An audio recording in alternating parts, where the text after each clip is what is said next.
Hello everybody and welcome to the UK and Ireland Radical Race Series Season 4, Round 4 at Sebring. And as you can see by the dazzling lights in front of your eyes, we are at night. So it's going to be a little bit difficult for us to call and see what the crack is, but hopefully it will provide some awesome racing. My name is Jack Oliphant and I'm joined in the virtual commentary box tonight by Ed May as per usual. Ed, how the devil are you?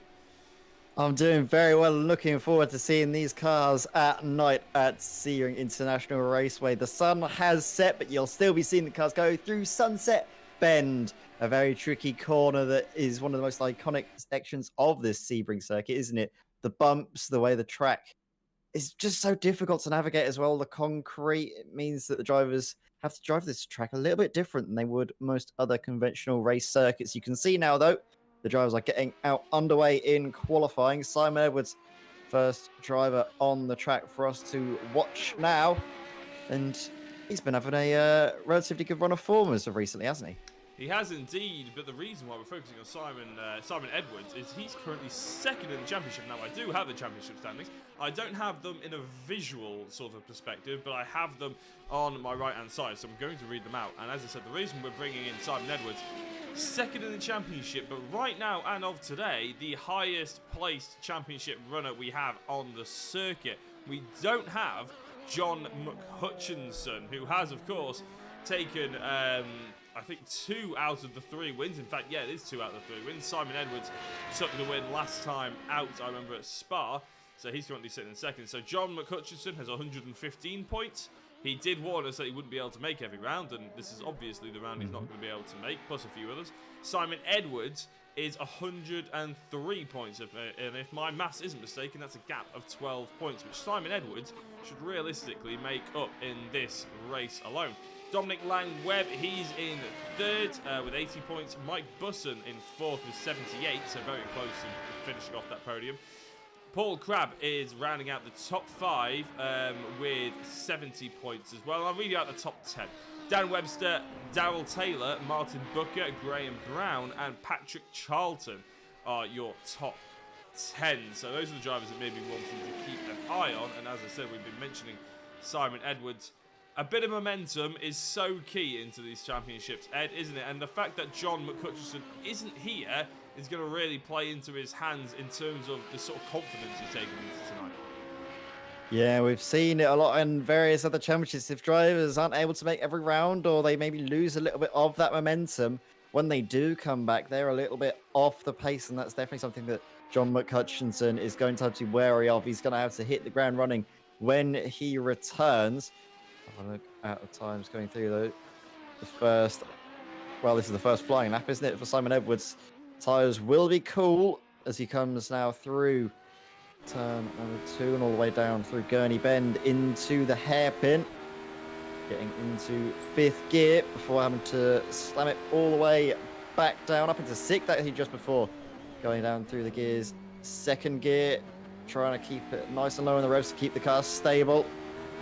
Powers out all the way through flat out until you come to Cunningham Corner.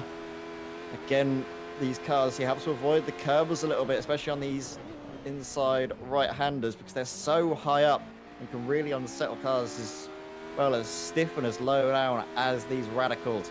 Up into 5th gear before popping back down now into 3rd, avoiding the apex, but running just a touch too wide. It's not going to be a good exit from Simon Edwards, and will hold him up all the way down into, well, the Le Mans section of the lap. Bring it in nicely, though. You can see the lines he's taken, how stable the car looks. You can't quite see the inputs through the darkness. You can definitely find just how stable the shots are coming out of Le Mans now, all the way down this back straightaway into Sunset Bend. You can take different lines. You can sort of turn and pitch the car and then start to brake. He's actually doing a bit of a trail braking technique, getting a little bit late on in the apex, which is what you want for that corner. Powers out, could get that a little bit quicker. I'm sure he knows that, though. Definitely time left on that lap as the tyres will come in as well. Simon Edwards takes the first time of the day with a 1 minute 52.917. So good lap there from Simon Edwards, but it's bested by Dan Webster, who goes fastest of the field. More drivers coming through to set their times. Daryl Taylor up into 3rd place, but that's quickly beaten by Paul Crabb. Paul Clark as well up the rear, but Dan Webster and Simon Edwards, class of the field so far, 1 second clear of everyone. Actually, scratch that, Martin Booker now goes 3rd fastest. So we are going to see the times get lower and lower as this qualifying session goes on. They're not going to get too much heat from the track surface though, Jack, because it is a late night session. It means that the final lap is going to be their fastest. Yeah, I mean, we heard last time at Spa, didn't we, from John McCutcheon saying that actually the temperature in the race was actually a lot higher than what they're used to. So maybe these, these radicals prefer this sort of lower temperature because they do gain a lot of temperature throughout the race. So we may well see a more consistent lap times when it comes to the actual race because we're at night. It's something we'll have to keep an eye on and make sure we sort of, well, as I said, just keep an eye on, basically. But you're absolutely right. Simon Edwards, Dan Webster. Although Martin Booker did put in a good lap time, there's still about 0.8 of a second difference between the top 2 and the rest of the field at the moment. We're focusing on Paul LeMay for the time being. However, I've just noticed that Dominic Lang-Webb, although he's set a lap, sorry, he hasn't set a lap, he's been round for a lap. He's supposedly put his first flying lap in, but it must have been invalid because he is on his 2nd and yet hasn't put a lap time in. So a few big names yet to put on. Dominic Lang-Webb, Mike Busson and Martina Ward as well yet to put a lap time in. Remember, they do have the 10 minutes to, I think, do 3 flying laps. So it's not just it's not just 10 minutes to do as many as you possibly can. You only get a select few.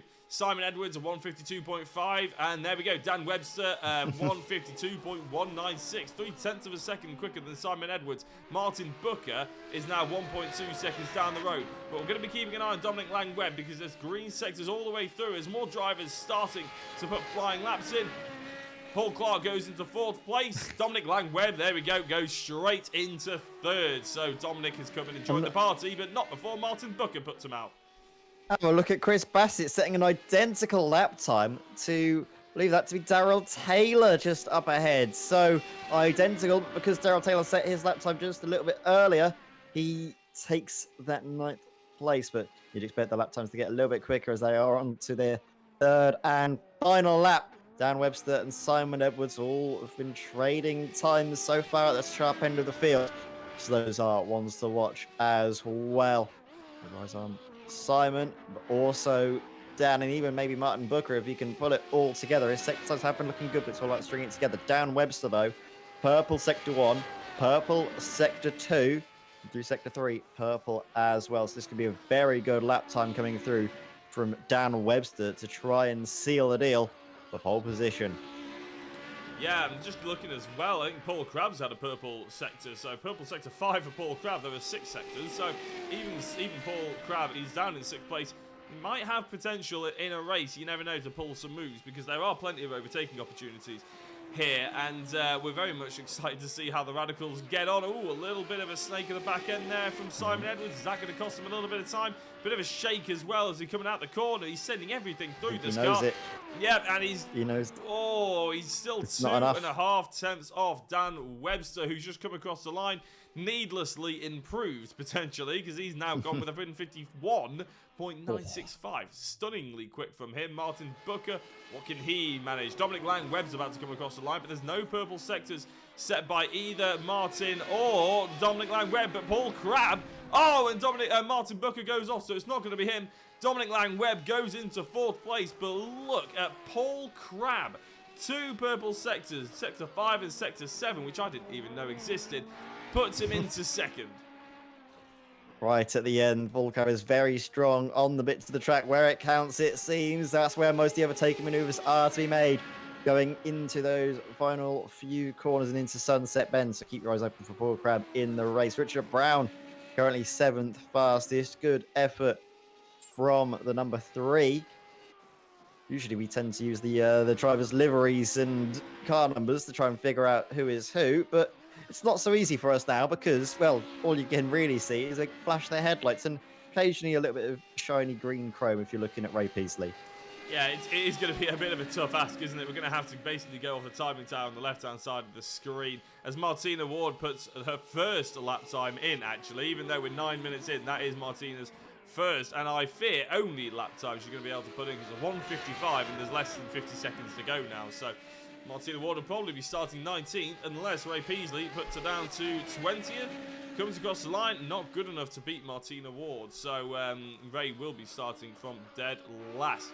There is 2 groups to the Radical Race Series now. There's Group 1, Group 2. We're broadcasting Group 1, who of course are probably the more, the quicker drivers, the higher in the championships and all this sort of thing. So, yeah, we're hopefully seeing the best racing, but we need everybody to try and stay as calm as possible, don't we? Because, Ed, there has been some crashes, some bruising, shall we say, and when you turn the lights off, it all becomes a bit harder. I know you do a lot of endurance racing. You've done your fair share of 24-hour races. The lights do make a difference. Yeah, and I'm usually, as a university student, I don't have work commitments, I don't have family commitments as such compared to a lot of my teammates. So I'm usually bunged on for the graveyard shift at night. So I'm definitely well aware of the troubles that Dan Webster will have to be dealing with from pole position.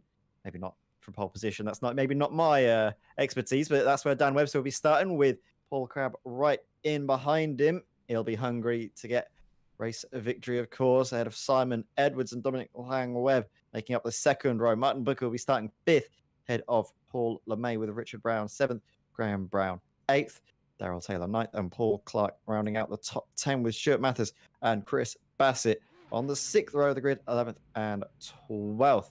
Michael LeMay will start 13th, ahead of Simon Maltby, with Mark Langford 15th, Jamie Thomas 16th, Mike Bussin 17th, Dave Kirkman starting in 18th place, and then Martina Ward and Ray Peasley rounding out the 20-car grid for the 4th round of the UK&I Ireland Radical Race Series here at Sebring. Dan Webster from pole position is looking to try and get his championship back on track, just behind, like you mentioned, championship leader. But this is a perfect time for him to try and take something back. Yeah, indeed. I mean, we were talking about, I think, Paul Crabb at Spa last time. I had an absolutely amazing race, and if we remember, just thinking back to Spa, obviously it was a sensational race between the top 4: John McHutchison, Dan Webster, Paul Crabb, Simon Edwards, and I think there was even one driver as well who was sort of getting in on the mix in the top 5, but not quite there. So we're fingers crossed that we're going to be seeing something similar tonight, but obviously, hopefully with no damage, and if the slipstream's anything to go by, it's not as powerful here, is it, Ed? There's a lot of twisty, windy sections that these drivers are going to have to nail, but as the lights come on, the engine notes rise, and we're about to get racing for a very quick snap start here at the Radical Race Series for round 4 at Sebring. Dan Webster with an absolutely awesome start. Simon Edwards is up to 2nd already, with Paul Crabb in 3rd. Simon Edwards, an absolutely sensational start. Paul Crabb being caught out with the lights there a little bit. Martin Booker up 1 place as well. He's in 4th from 5th position. Dominic Lang-Webb has suffered. He's down now in 5th, thanks to the fact that Martin Booker has got past him. Richard Brown up, and basically everybody has swapped positions quite sensationally. Few drivers hitting the curbs there, apart from Dan Webster leading the way and doing a brilliant job at pulling away from the field. Yeah, he really is. Good stuff from Dan Webster. Simon Edwards, though, off the grid. Good from him as well. Back up into 2nd place. It was taken away from him at the end by Paul Crabb, but get it back. So good stuff. If you're a fan of Simon Edwards, look at Paul LeMay, though. He's going to try and line up a move on Richard Brown. Is he going to be late on the brakes? Yes, he is, isn't he? Just nicely slotting himself down the inside. It's so difficult on these opening laps to try and be late on the brakes with the colder tyres and with the brakes not quite up to temp as well. So, excellent car control there from Paul LeMay. Indeed, it has been. So the top 2 pulling away, that's probably not exactly surprising, thanks to the fact that the practice times were showing exactly that. Consistently, these 2 are the quickest. Paul Crabb and Martin Booker are certainly hoping to maybe catch them back up, though. Dominic Lang-Webb at the back of this little pile here as well. Not going to be too pleased with the start that they've made. Slipping 1 position and losing the opportunity to try and go with the top 2. It's not a big gap between 3rd and 2nd, but it's big enough to give a bit of confidence to Simon Edwards, that's for sure. Wide goes Paul LeMay. That's a different line that he's going for. A quick entry, maybe slow exit here as Dominic Lang-Webb gets a really tight exit. He's going to the outside for T1. He's going to be not dangerous, but an ambitious move, but one that Martin Booker makes all far too easy, in my opinion. Dominic Langweb goes into fourth, and Martin Booker goes wide, and actually is coming under attack from Richard Brown and Paul LeMay. Yeah, looking at Paul LeMay now, under a little bit of pressure from Richard Brown, but instead looking to try and pile it on Martin Booker just up the road. In this stage of the race now where the tyres are getting a little bit warmer, drivers might be settling into a rhythm as such. As well as Simon Maltby had an issue. He's dropped down into 18th place. I don't know if that's everything going to plan for Simon. You can have a look. Simon Maltby just going round, and I think that's losing it on his own, wasn't it, really? Very good to not loop it.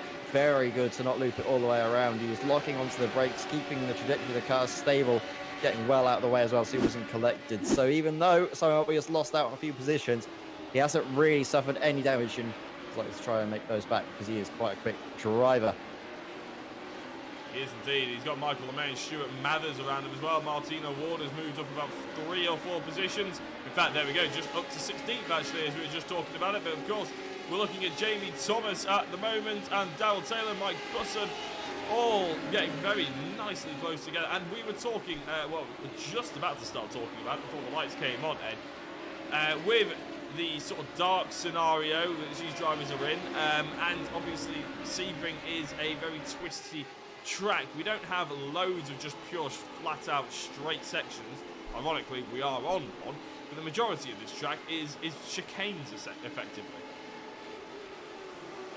Yes, oh, look at this though. Darrell Taylor looking to try and go for a late apex. Is he going to get the undercut through Sunset? He's alongside coming out of the final corner, but Mike Busson holds on for the moment. So Mike stays P12, and it might be looking to try and get up into P11 now, as Dave Kirkman could be under pressure into turn 1, but no moves being made. Look at the difference in line though. Mike Busson with a tighter line through, tight on the exit as well though, to not wash out and have an accident, have a collision. They are all starting to scrap just a touch. Mike Busson, if he can get a good run now, coming out of this left-hander all the way down into the hairpin, could set his sights on P11. As well though, will Darrell Taylor. Look at that 222 Epicure Banana car. He's going to go, oh, he's going one way, then the other down the inside. Is he going to be late enough on the brakes, committed to the inside through the hairpin? He has just off of an overlap, and there's a spinner in the background. Jamie Thomas snags the rear brakes, loops the car around, does well to get off of the racing line, allow all the other cars through. Well, that was scary, scary stuff. Yeah, it's not something you want to be entertaining, is it? A huge spin like that, going round one of those tight corners. And look at this, Mike Busson and Darrell Taylor still going out at Dave Kirkman, but a little bit of damage at the rear end of his car. I'm not sure if you can see much of the front end of either of these two, which normally would indicate that they have had the issue. But as Kirkman gets overtaken by Taylor, maybe he's suffering with a little bit of exit speed, and I think potentially going to be a bit of a sitting duck. Pitches his car in a little bit earlier, does Kirkman, than Busson. Holds on to that position for now. Darrell Taylor obviously will be hoping to stretch his legs. One driver who's hoping to stretch his legs as well is Dan Webster. As we shoot to the front of the field now, Dominic Crabb is being chased by Dominic Langweb, who has got past Martin Booker and dropped him by a considerable amount of seconds as well. About 3 seconds is the gap there. But these top 4 drivers just pulling away slightly. Dominic Langweb is certainly the closest of them. There he is, and Paul Crabb runs a little bit wide. Is that going to open the door for Dominic Langweb to go down the inside? No, he doesn't. Doesn't take P3, keeps himself in behind, but much closer than he was before, and getting a nice late apex all the way down now. Going to bend into the hairpin, but not close enough to make a move just yet. So the drivers, as we often see at this stage of the race, maybe slotting into a bit of a rhythm up in front, not wanting to use too much of the tyres and instead go for it right at the end. That was where we saw a lot of the action, wasn't it, at Spa, was towards those final 4 laps.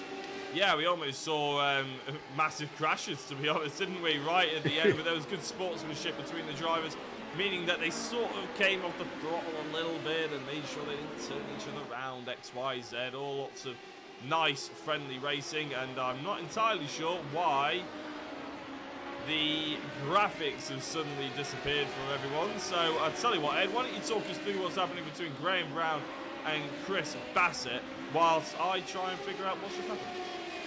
All right, so Graham Brown right behind Richard Brown.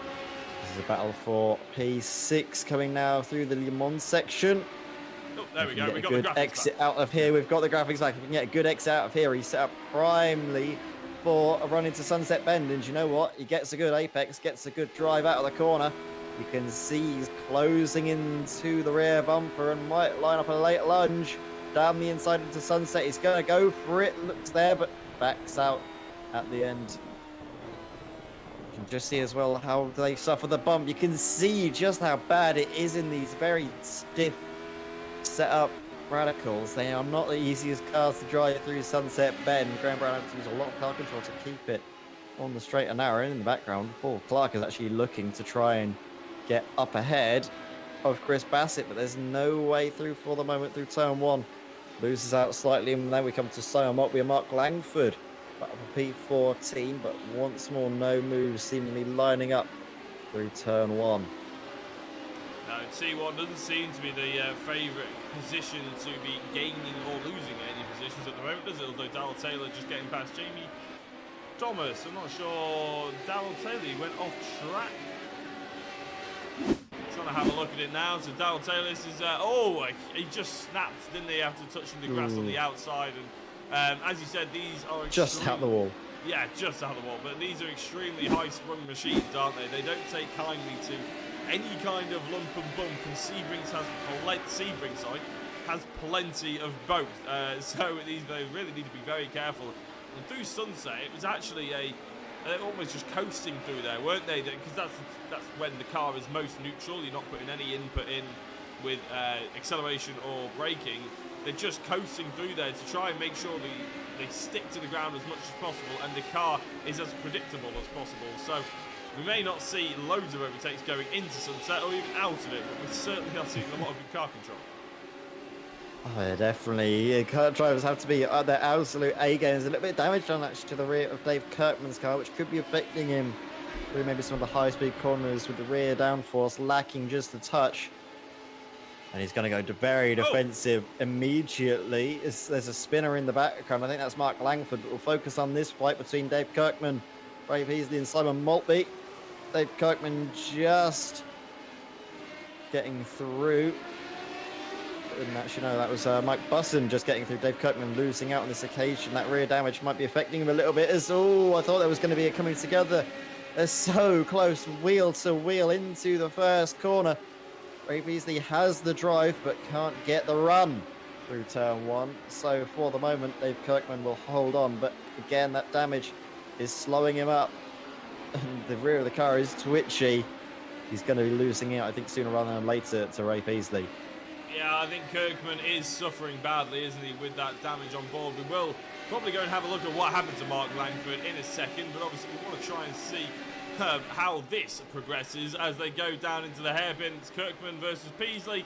Kirkman trying to go around the outside, maybe to get a cut back, and again, Kirkman gets a lovely tap up the rear end for his troubles into defending that corner. Peasley not yet managing to get through, so let's have a look.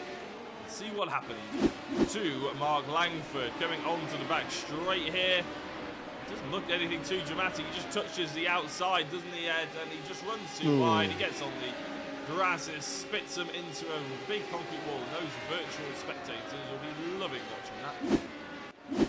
Oh, give me sure they would be. But it's unfortunate, isn't it, to see drivers at this stage of the race get involved in incidents, making little mistakes that have big consequences. Sebring is a track that takes no prisoners, as we've already seen. Richard Brown trying to streak away from Graham Brown in behind. Up in front as well. It's still relatively close between Dan Webster and Simon Edwards, so that could be a fight that might burst into life later on in the race. Paul Crabb and Dominic Langweb lost touch for a moment, but seemingly reeled back in the front too, so they're going to keep it close and interesting as well. Yeah, I think Dominic Lang-Webb, we saw him really close at one point during the race, now has just dropped off a little bit too much, hasn't he, to really threaten Paul Crabb, who has, in the last lap, put a purple lap time, and he's the fastest car out there on the circuit by 0.3 of a second. He was quicker than Simon Edwards just ahead of him as well, so that gap that was about 1.2 seconds is really closed up. Although, having said that, I think Paul Crabb made a little bit of a mistake, and Dominic Lang-Webb just then caught up to him, who, to be fair to Dominic, he did put in a purple Sector 1 and I think a purple Sector 3 coming up as well. So Lang-Webb responding to Paul Crabb's pace with pace of his own and pace to burn as well, as I think Dave Kirkman is now being overtaken by Ray Peasley, but Kirkman has got it back. This is a fantastic little battle towards a little bit further back. We'll try and keep an eye on it, but the top four closing in on each other. We can't really keep our eyes away from this one. Yeah, so Simon Edwards closing in. Is he going to try and go for the win, though? Is he going to get a good run out of Le Mans? It's a slightly different line through, nice and tight, running out wide, using all of the runoff areas. You can see getting so close to the grass, but not touching it. That is the important part. Because if you do just get a little bit too wide, you lose a lot of speed, and that hampers you all the way down this back straight. Simon Edwards actually seems to have his car very nicely tuned for straight line speed. In the slipstream, we've seen drivers maybe not gain as much on their competitors, whereas Simon Edwards does gain a lot more in the slipstream. Tells us that he's got a nicely trimmed out rear wing and can close the gap down into these overtaking opportunities. Into turn 1 he goes, but no way through for the moment. Dan Webster very, very strong through turn 1. Already built that gap now to, well, from what was 0.2 of a second up to, well, 0.6 now through the corners. Yeah, as Martina Ward is joining the track. Simon Maltby. Yeah, and Simon Maltby involved in that one as well. So both drivers, don't crash into each other again. Oh my days. Let's have a look and see what happens there. So we've had a crash with Martina Ward going down towards Sunset. Ed, talk us through this one. It's Martina Ward and Simon Maltby. Oh, and they just both fight for the same bit of track. Martina Ward around the outside goes across the nose of Simon Maltby. Let's have a look from on board with Simon Maltby if we can into Sunset. You're right, on board. It's one of those corners where you have a sort of an overlap, but not a lot of an overlap. And he just goes into the back actually of Martina there. So it's the different lines working out. Drivers, by going slightly wider, you can slow down a little bit more into the corner. As if you're inside, you sort of go through and then slow down later through the corner. So it depends on the line you take. Unfortunately, those two lines had a crossover point, and that was where the incident happens. For me, that is a racing incident just from two drivers. It's a little bit too hard at that stage of the race. Yeah, it's about race awareness, isn't it? And that comes under racecraft, I suppose, is knowing, because I'm sure they'll have been racing each other for a fair few laps and probably been studying each other's lines. They'll have known, like Simon Maltby would have gone into that corner knowing that Martina Ward likes to take the slightly later apex, and he probably needs to be thinking, do I need to leave just a touch more room, to not enough pace or something like that. And Martina Ward probably, realistically, she might know that Simon Maltby likes to take that early apex, and therefore she should probably leave a little bit more room, otherwise she might get collected. So it's not as black and white as the overtaking car is completely at fault, is it? It's sometimes a learning curve for both drivers to make sure that neither of them get into that position again, and hopefully that's a lesson that they take forward. Yeah, and Richard Brown has been caught back up by Graham now, so that fight, what we thought was over and on with, it suddenly burst back into life as, this was up in front, Dominic Lang-Webb. Big moment, collects it nicely, doesn't lose out in a position, but loses a lot of time and is now effectively out of the podium fight, dropping 7 seconds back from Paul Crabb. But I just want to have a look at that because it went quite violently on him, but he did well to hold it, keep it out of the wall. Yeah, we don't get to see actually what happens leading into it, but I'm just guessing he snaps the brake, doesn't he, and puts too much input. I think he gets a tap of the grass actually on the way into the corner. You may well be right. I'm going to try and slow it down. Yeah, there is puffs of smoke on the outside there with those cones, isn't there? So you may well be right there, Ed. I've done that far too many times to mention in any car in a radical, which is like something very twitchy car. But even in GT3s, if you just try and open the corner a little bit too much, tap a wheel maybe an inch onto the grass as you brake and turn in, the car will just snap brake traction on you. It's a very difficult thing to try and collect, but well done for Dominic Lang-Webb, keeping it out the wall only suffering a little bit of damage to the front of his car and losing a little bit of time. It could have been much worse than the alternative. So 4th place, I think, is what Duncan Webb will have to settle for at this stage of the race, all things considered. I think he'll take that over a broken car. Yeah, the last thing you want is to finish outside the top 10, isn't it, when you've been running inside the top 4. So, yeah, he will absolutely take that. And just having a look at some of the quicker drivers, we mentioned before that Paul Crabb put in a 52.4. Well, Dan Webster and Simon Edwards have responded. They were 0.3 down on Paul Crabb's time. They've responded to equal it. So that front 3 are starting to just block each other out as Mike Buston and Chris Bassett swap positions. Mike Buston going past Chris, maybe trying to extend that top 10. Obviously, it was so elusive. It's one thing getting on the podium, then you want to be in the top 5, and then you want to be in the top 10, don't you? Anything outside that is a little bit sort of no man's land, really. And I'm just going to have a look and see how the points work out, Ed, actually, as well, because I have found where the points were. Normally, this doesn't happen because I haven't been able to see them before, but I did see it somewhere on the website. Oh, we just seen a crash, actually, as I'm looking away. Mike Busson, on his side, is going to need a bit of assistance to get out of this one. You're going to see, well, a very, very big incident. Chris Bassett just comes through.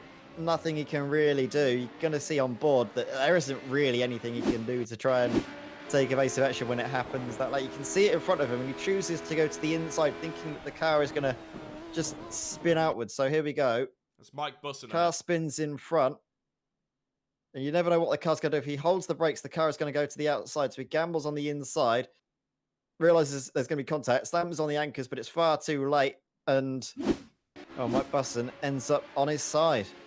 Yeah, that is gutting for him, isn't it, really? It's not how either of those drivers would have liked that battle to subside, but it equally gave air traffic control something to think about, didn't it, as it was launched into the air. But these radicals, they are shaped like a doorstop, essentially, aren't they? They will scoop up anything that gets in front of them, including the air and also other radicals. So, it's going to have to be something they think about if they ever are cascading towards one another.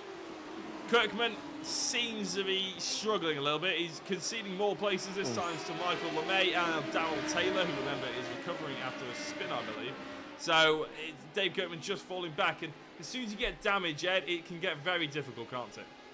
Yeah, I don't even know if he'll be aware of the fact that he's got damage, because stuff like that is what you get off of the curbs at the back of the car, and you don't have any, I guess, way to tell what's going on at the back of your car, because you can't really see it from the cockpit. So unfortunately, Dave Kirkman will think that maybe he's just dropped off the pace, maybe he's slowed down, but when he sees this, hopefully he'll know that there was a reason for it. It was just the rear of the car suffered a little bit of damage, and it just shows that we've seen drivers with that exact same damage get away just fine, but Dave Kirkman really is suffering as a result of all of this.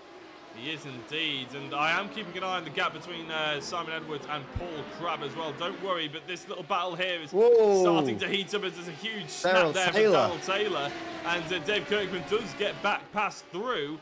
Maybe he's can use a little bit of overspeed, because actually he seems to have done that section really well. It's actually caught right back up to Michael LeMay, who I think just misses the apex and has a similar amount of damage on the back end of his radical.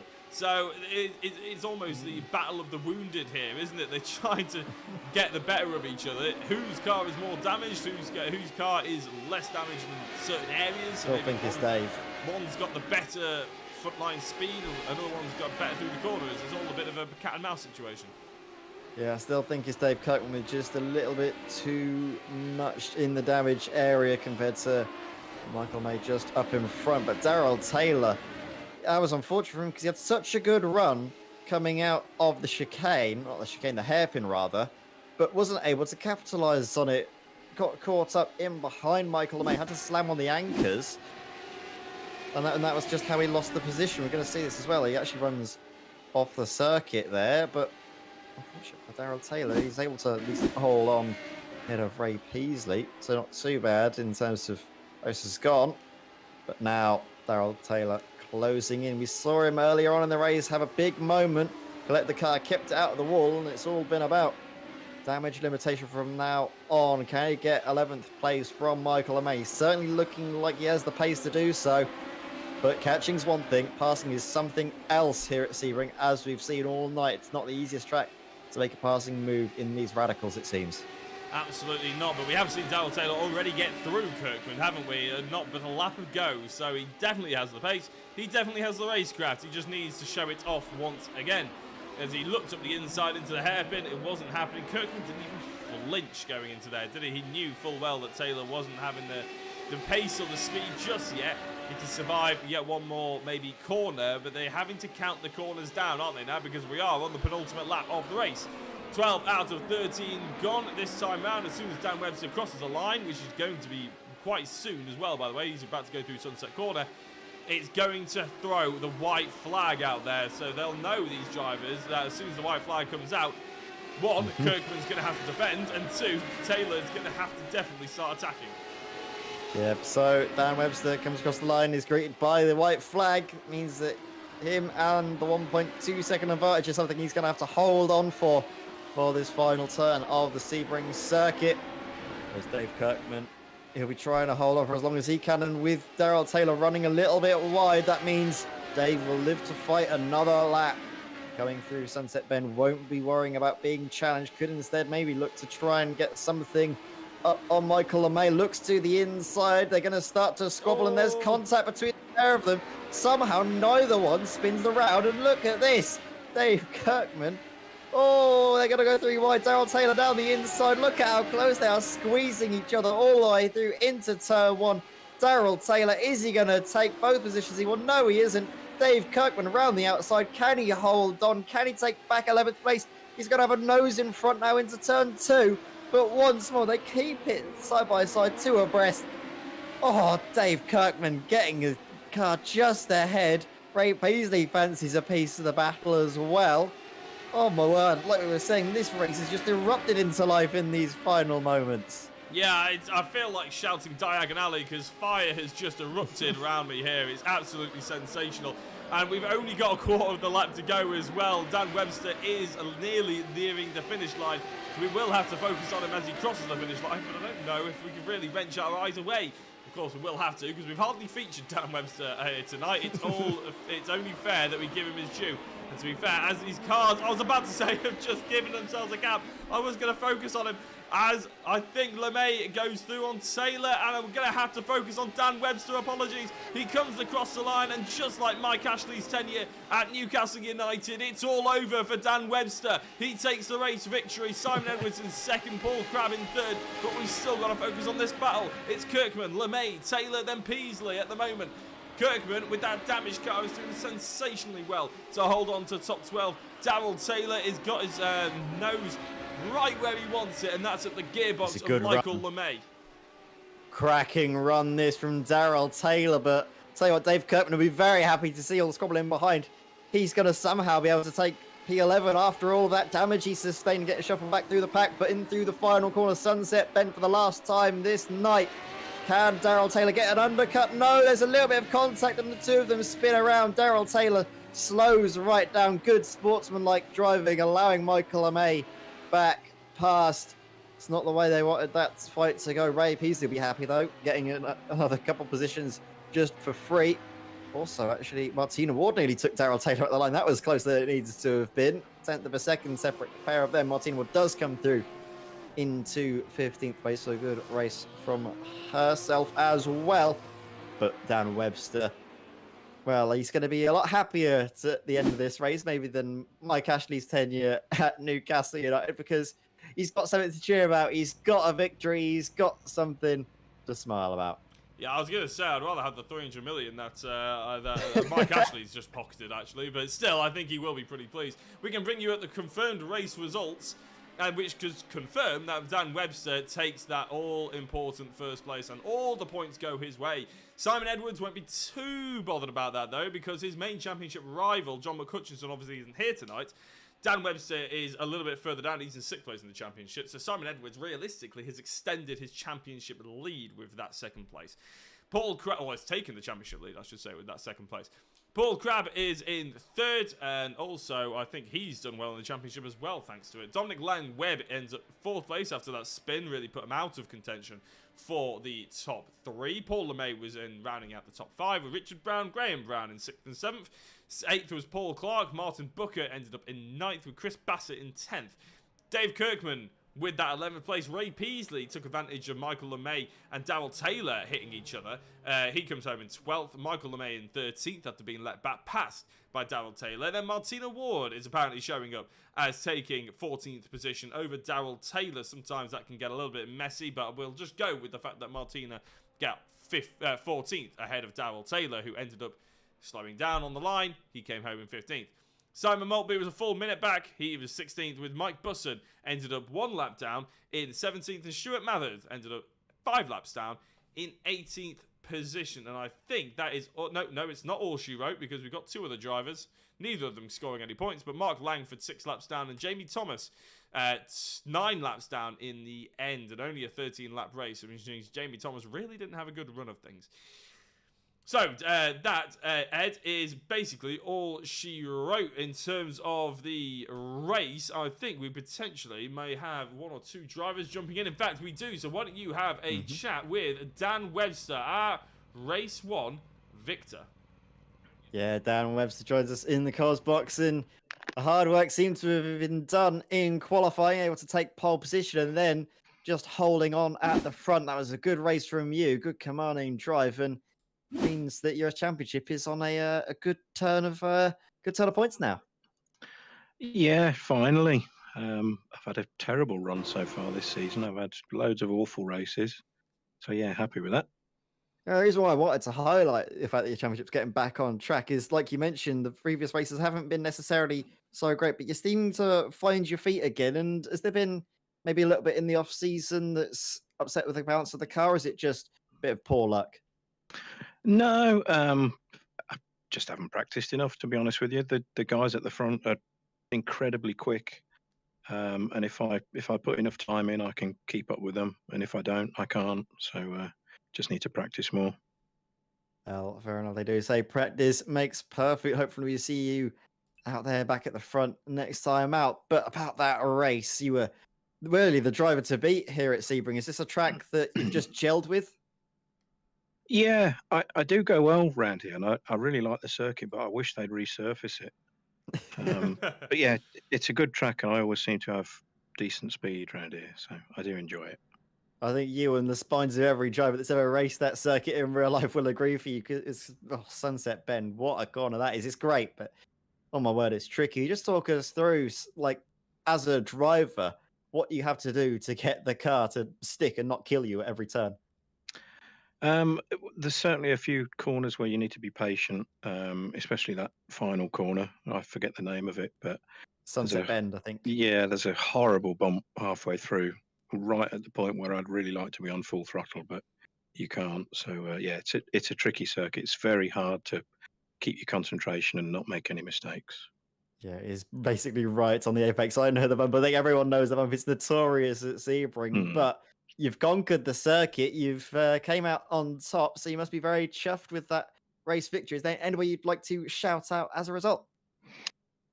Yeah, actually, I think I'd repeat what Simon said last week, which is to shout out iRacing, because like him, I've been on it for 12, nearly 13 years.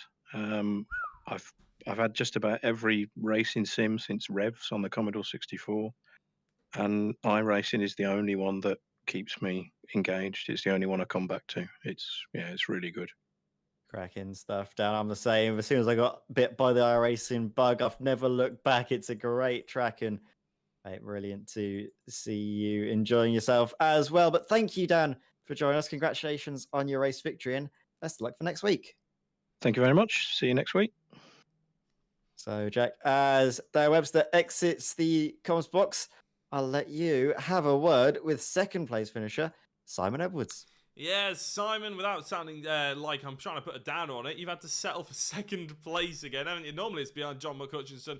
Dan Webster did a great drive tonight, and after that, sort of coming off the victory at Spa, you were probably hoping to maybe just pip him and get on that top step again. Yeah, I don't mind second place as long as it's a different person in front of me each time. I can understand that. I was going to mention your championship, but I'll get to that in a minute. Dan did a great job, didn't he? And you did well off the line to get Paul Crabb as well. He just came out of nowhere. Yeah, I wasn't expecting Paul to beat me in qualifying. I made a slight mistake, but I still thought, I might have second here. And then Paul's put a great lap in, got in front of me. So I was glad that I got a better start than him, obviously. But because it's dark, I couldn't work out where the first corner was, and I braked about 50 meters too early. So I'm amazed I kept the second, to be honest with you. But then, I was stuck in the draft stroke wash of Dan, but he had great pace, so I couldn't break that barrier. He came back to me a couple of times with small mistakes, but in the end, it was me that made a mistake that let him get away. Although I was pulling back at the end there, but you don't know how much he'd backed off towards the last 2 laps. How intense is it? Because obviously being sat in the wash during any race is pretty difficult, and it's not one of them where a lot of people might see you in sort of in that about a half a second to a second gap and think, oh, it's a bit no man's land, it's a bit easy. It's not at all easy, is it? Because the last thing you want to do is make a mistake and break that sort of second barrier, and equally you want to be close enough to try and take advantage of any mistakes the driver in front might make. So in a different way, it takes even more concentration, doesn't it, than if you had 3 cars around you at any one time? Yeah, it does. And then you've got the if you do find somebody makes a mistake and you get in front of them, you've got to completely switch your driving style as well immediately, because where you just pile on, where you're looking for the understeer on a corner entry, you'll just spin off. So there's that mentality as well, although I never got that opportunity here. I was going to say, with the intensity and the concentration as well, does the lights being turned off effectively affect you as well? Or is that something that us as commentators sort of read into a bit too much? Oh, it must be so different because it's dark. Or is that something that actually plays a part? It did take me about a 20-lap stint practice on Sunday, just to get my head around where all the corners were. I know the track really well, but in the dark, you can't quite make out the same reference points that you would normally use unconsciously. So it took me a little while just to get a couple of the key corners references right. But once I'd done that, then I almost forgot that it was dark. Well, fair enough. I was going to say, as long as you get into the rhythm, it doesn't really matter, does it, at the end of the day? But you showed fantastic pace. Last little question is about the championship. Obviously, you mentioned at the beginning you don't mind coming in second as long as someone else finishes ahead of you each and every time. John McHutchinson has been the man to chase so far this season. He hasn't turned up tonight. Dan Webster is obviously leading the way in this race. However, I think you've taken the championship lead. Is that something you're desperately going to try and work hard to hold on to and maybe just try and extend each and every race? I'll pretend I don't care about it for the next 3 races. Is it something that you're looking at or you're sort of conscious of if you go into races? Because it can change a driver's attitude, can't it? They can all of a sudden be a little bit more reserved and not want to crash out because they've got the championship lead and everything. Whereas if you were chasing, you would think, oh, I can take the risk because I need to catch up. Is that something that's sort of playing in your mind a little bit? Not this early in the championship, but yeah, you can easily get into that mindset sort of mid season on, especially if you've got a big lead. I find you seem to get more paranoid if you've ever got a big lead in a championship. Well, I've never had that position, so I wouldn't know. No, I've only done it once in the Skip Barber UK&I, the equivalent of this Skip Barber one. But yeah, otherwise I try and do a race at a time. Well, that's the way all great champions do it, isn't it? So I'm sure you're probably following in good footsteps there and taking good advice. Simon Edwards, congratulations on the 2nd place and obviously taking that championship lead. Is there anybody you'd like to give a shout out to before we let you go? No, I can't think of anybody. I'll give a shout out to Gigabyte for making my lovely new 43-inch HDR 4K monitor. It's lovely. Well, there we go. Big shout out to them for the fantastic monitors. And it's clearly allowing Simon Edwards to pick up some extra pace as well. Simon, thanks very much for jumping in the comments box with us. A good luck for next time out at Imola. And we'll hope to be speaking to you again. Thank you. And that was Simon Edwards coming in to have a lovely little chat with us there. We've had the top 2 in for the interviews, Ed, so it's probably about that time we seal off the stream, isn't it? With any closing thoughts for you, or maybe looking forward to Imola, another great historic track that should suit these cars? Imola, you'll know me. I love that track. It's probably one of my favourite circuits in any form of sim, be it iRacing, even on sims like Assetto Corsa. It's just such a great track. Demands a lot from any driver that visits. And in those radicals, it's going to be something else. Aqua Minerale will be a right treat. So looking forward to that. Yeah, absolutely.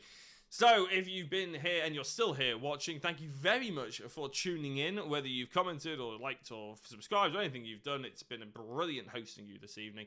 The UK and Ireland Radical Race Series hasn't disappointed here at Sebring. It will not disappoint next time out at Imola either. My name's been Jack Oliphant, and I've been joined as per usual by Ed May in the virtual commentary box.